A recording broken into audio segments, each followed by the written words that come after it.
What's good, everybody? It's your boy, O'Shea Duke Jackson, back at it again with another episode of the Celebrity Junk. There are some black men out there who are into white women. We understand that as a construct, and it's not always because of they just don't like the skin tone or all of that.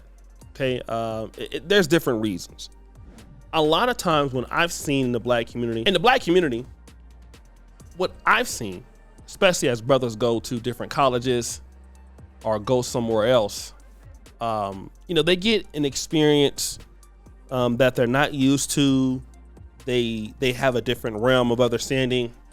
And Officer Tatum made a video about this called Why Black Men Choose White Women. I'm going to use an excerpt of that, and then I'm going to come back. The question is always posed to me, and people who I believe are not acting in good faith. Some of them may be jealous or haters. Some of them may be brainwashed or confused or even misinformed about interracial dating. So people that know me know that my wife is white, right? And then my oldest son, his mom is white. Me and her met in college way back in 2010. So people criticize me. And they criticize other black men. Although if you look at statistical data, most black people marry black people at like 80%, white people marry white people, whatever. It's just a phenomenon where there's a crossover. And people criticize me sometimes, and they especially from black people. Oh, you a traitor to your race. Black men shouldn't date white women. You just date white women as if it's some fetish or something crazy like that. But let me break it down to you. And I made a video a while back that got millions of views where I spoke about this a long time ago. But I'm going to give another statement about it just very quickly so people can understand. In my opinion, based on my experience and the people that I know, because I know a whole bunch of brothers that marry white women, 99.99% of the time is because of culture. Now, Officer Tatum is from the Dallas-Fort Worth, Texas area. In fact, I believe he was a USA Today Parade All-American safety, went to University of Arizona, and he has a white wife. There's another brother who is from the state of Texas that appeared on Kendra G's show. Now, he don't want a white woman anymore. He's going to give a reason for that. Let's check it out. What's your name, honey? Robert. Robert, where you calling me from? Lubbock, Texas. Do you have any kids, Robert? I have 4. How you got all of your 4 kids?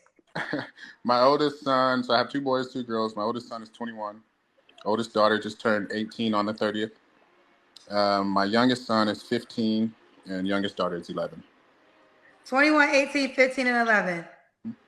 All by the same woman? Not my oldest son. My last 3. 2 I women. was in marriage for 15 years. Okay. When did you get divorced? 2016, 2017. You guys were married for 15 years? Mm-hmm. Why'd you get divorced? Well, hold on. I lied about that. We were together 15 years. We were married 11. Mm-hmm. And why'd you get divorced? So my ex-wife is white, and she actually dropped the N-word on me. Woo! Really? Yeah.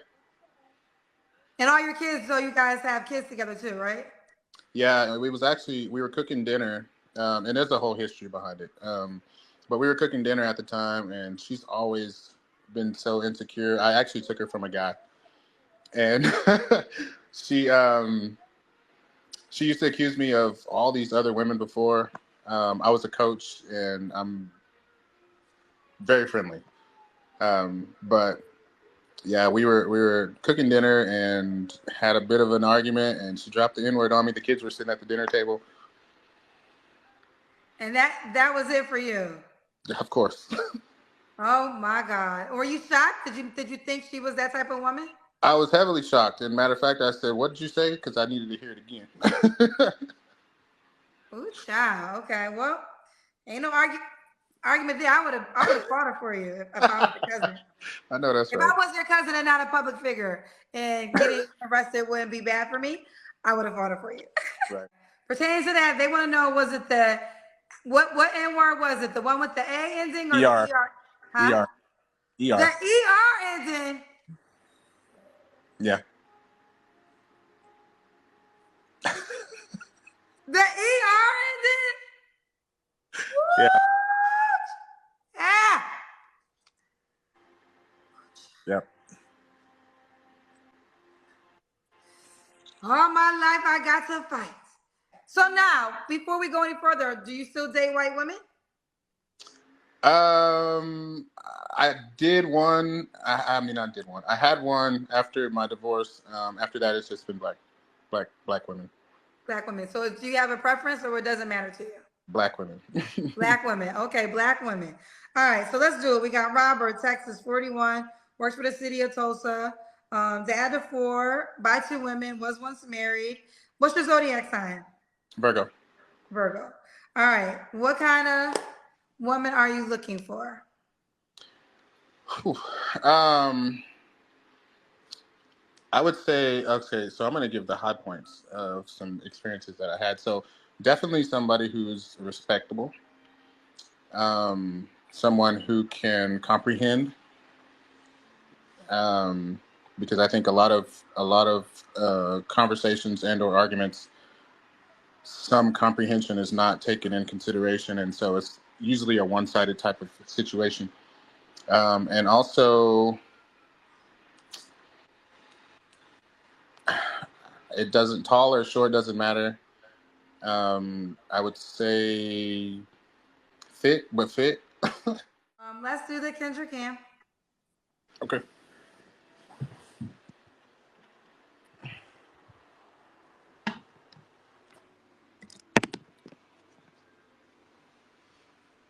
Do we see your legs? Let me bring that down. Okay, we see you. You look tall. I'm 6'3". You're 6'3". Okay. 6'3". All right. Would you have more kids? I don't wanna. Dr. Umar would say you gave a white woman 3 kids and you won't give a black woman a baby. That's what Dr. Umar would say. So I mean, there's a little bit of a, I guess, understanding that needs to be put out there. That's not what Kendra G said. That's what Dr. Umar was saying. Well, I mean, because here's the thing. This is how I feel about that type of situation. And this is from my own experience. I feel like if there's going to be like a super tight connection between 2 people, a man and a woman or whatever, who have children, I feel like it's not mandatory, but I feel like the connection will be a lot more stronger if they do have a child together. They can You want actually women? You want a woman that already has children? Yes. Okay. But I mean, to have another one, I feel like the connection would be stronger between the 2 of us if that were possible, if that were to happen. Okay, so he prefers a black woman because you prefer a black woman, right? Mm-hmm. That already has a child, and he's open-minded to having a child with you, so that could even make y'all even closer. Correct. Okay. So we've heard what this particular brother has to say. So let me just say this, and again, I know that all people are not the same. There are good people of any race. There are bad people of any race. But it took her to call you that for you to divorce her. I think, brother, there's other things you're not talking about because there were lead ups to that. Okay. It couldn't be just somebody called you a racial name and that's it. No, you had been getting disrespected. It had been going on for a long time. The juice wasn't worth the squeeze. And you got your Negro wake-up call because you found out that as much as you thought there was some humanity on all of this, it's not in your case. Not saying that there are not cases, there are not, right? I have friends that have, what they would consider positive relationships with non-black women, and this doesn't happen. But in this case, it did. And a lot of times, what you fail to realize is that some brothers, when y'all are around other races of people, and y'all have strong conversations about the black community, it makes people feel emboldened. That's why interracial relationships come with a lot of respect. For example, if you're dating somebody and they don't like their community, they have issues with their community, and as a wife or a husband, you're going to confide that in them, they're going to start disrespecting you. Like, for example, I knew some African brothers and sisters that they get around and we do it too in the black community. They get around a foreigner. In this case, it was me talking bad about their group. I said, hold on, wait a minute, brother. Like, wait a minute. Hold on, wait a minute now. I'm not from your community, but you shouldn't say those things. Now, as a black person, you know, as far as, you know, in the diaspora and all that, we can have those conversations. But I fear that if you get amongst those other groups who are not black, because it's easier for black people to understand each other. You know, that's why it's so easy for us to integrate with Jamaicans and Africans, even though, like I said, I came here first time in 2017, and I didn't really feel that much separated from what I was seeing in Black America, except for I didn't understand what they were saying. But when I saw the attitudes, I saw the big booties, I saw the weaves, I said, yeah, I'm in the right place. I was lying. I'm like, yeah, I'm in the right spot. Okay, I've seen this before. But the fear is some brothers go around and you talk about your discomfort for your group. And so then so why does she even feel like she can say that is the question? The reason why she feels like she can say that to you is because you have allowed her to feel like your community wasn't worth that. That's why she did it. She don't respect you.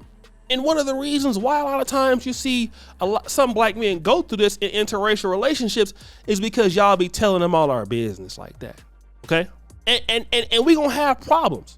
But goddamn, like, when you get treated like this and you get mad, now you only want a black person. Okay? After all of that. Well, that should have been your preference from the jump, because when you get treated like this, you feel unfair. You don't know how many stories I hear.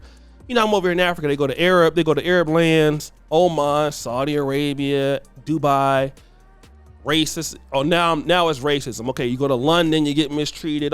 Because when we are interacting with them, we like, oh, well, you know, we can't stand where we're from. We're so glad to be over here with Zaddy. They're like, oh, really? Well, how they supposed to treat you? And I can guarantee you, when certain things and events happen in Black America, you run around your white wife or white husband and start, and again, if Candace Owens was to ever get called that by her husband, for example, I know y'all don't let me talk about y'all Black's queen, but it wouldn't surprise me if he did it, because look at how she talk about our own community. What else is there to say? Okay? And a lot of folks can be in relationships with you and don't respect your people. We got to understand that when you ever get those backhand compliments, when I was at work, I used to get them all the time. Oh, you know, you're very intelligent. You don't act like the rest of the people that I see. What is it? What does that mean? If you're silly, you will think that that's a compliment, but it's not. You mean that the other blacks are all incompetent? That's not true. Many of them are more talented and smart than me. So what are you talking about? Okay? You're trying to down my group. Now, what if I was said about your group? You be ready to fight. So don't you dare.